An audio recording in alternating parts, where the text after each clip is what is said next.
हाल ही में प्रधानमंत्री नरेंद्र मोदी ने रूस और यूक्रेन का दौरा किया, जिससे काफी हेडलाइंस बनी। अब पीएम मोदी अमेरिका जाने वाले हैं और इस दौरे को जियोपॉलिटिक्स की नजर से काफी इंपॉर्टेंट माना जा रहा है।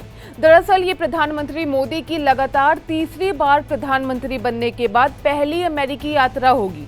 इसके अलावा अमेरिका में राष्ट्रपति चुनाव भी होने वाले हैं।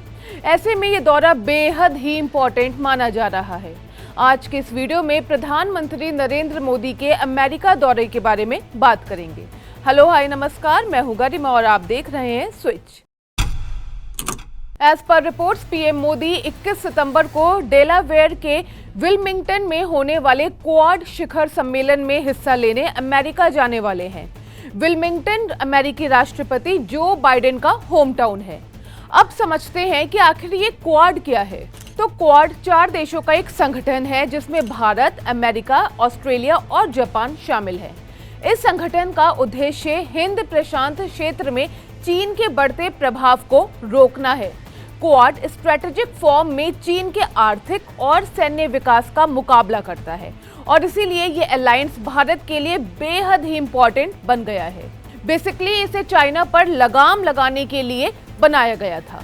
क्वाड में अपना रोल बढ़ाकर भारत न केवल चाइना का जो प्रभाव है उसे लिमिट कर सकता है, बल्कि एशिया में एक पावर बैलेंस भी बना सकता है। चाइना ने हमेशा से क्वाड के डेवलपमेंट्स में बाधाएं डाली हैं। 2007 में अपने फॉर्मेशन के बाद से क्वाड ने तेज प्रगति नहीं की। इसका मेन रीजन चीन का कड़ा विरोध था। चीन के विरोध के चलते भारत ने भी शुरुआत में हिचकिचाहट दिखाई और 2010 में ऑस्ट्रेलिया ने क्वाड से खुद को हटा लिया था। हालांकि वो बाद में फिर से इसमें शामिल हो गया। 2017 में भारत, अमेरिका, ऑस्ट्रेलिया और जापान ने चाइना को काउंटर करने के लिए इस अलायंस को फिर से एक्टिव करने का फैसला किया। इसके बाद 2017 में क्वाड की पहली ऑफिशियल बैठक फिलीपींस में हुई। इस बार का क्वाड शिखर सम्मेलन कई मायनों में अहम है। सबसे पहले तो 2025 में भारत क्वाड की मेजबानी करेगा। इसके अलावा ये अमेरिकी राष्ट्रपति जो बाइडेन और जापान के प्रधानमंत्री फूमियो किशिदा का आखिरी क्वाड सम्मेलन होगा, क्योंकि दोनों ही अपने अपने पदों से हटने वाले हैं। बाइडेन ने हाल ही में घोषणा की है कि वो दूसरी बार प्रेसिडेंशियल इलेक्शन नहीं लड़ेंगे, जो कि इसी साल के अंत में है। और किशिदा ने भी अपनी योजना क्लियर कर दी है कि वो लिबरल डेमोक्रेटिक पार्टी के प्रमुख के रूप में फिर से चुनाव नहीं लड़ेंगे। माना जा रहा है कि इस दौरे के दौरान दोनों देशों के जो प्रमुख हैं वो कई इंपॉर्टेंट डील्स भी भारत के साथ साइन कर सकते हैं। इस क्वाड मीटिंग से एक और बात साफ है।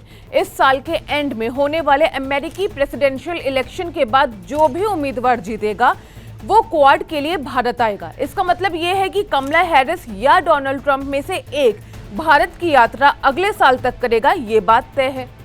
प्रधानमंत्री मोदी की ये अमेरिकी यात्रा एक और इम्पॉर्टेंट मैसेज देती है कि भारत किसी भी इंटरनेशनल प्रेशर में नहीं है।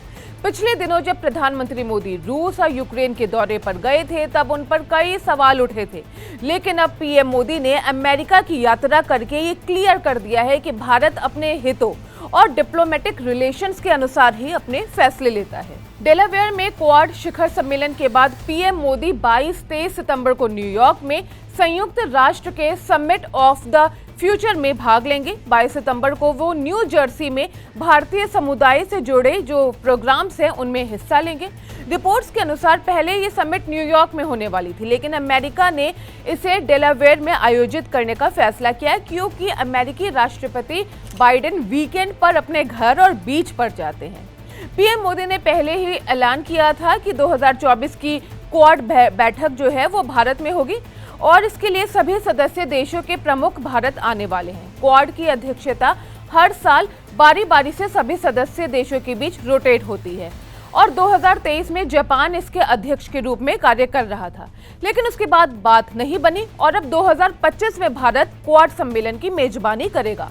प्रधानमंत्री मोदी की ये अमेरिकी यात्रा राष्ट्रपति चुनाव से कुछ ही महीने पहले हो रही है, जहां रिपब्लिकन उम्मीदवार डोनाल्ड ट्रंप का सामना डेमोक्रेटिक उम्मीदवार कमला हैरिस से होगा। प्रधानमंत्री मोदी के इस अमेरिकी दौरे के बारे में आपकी क्या राय है और आपको क्या लगता है कि जियोपॉलिटिक्स में इसका कैसा असर होगा? जरूर बताइएगा कमेंट बॉक्स में।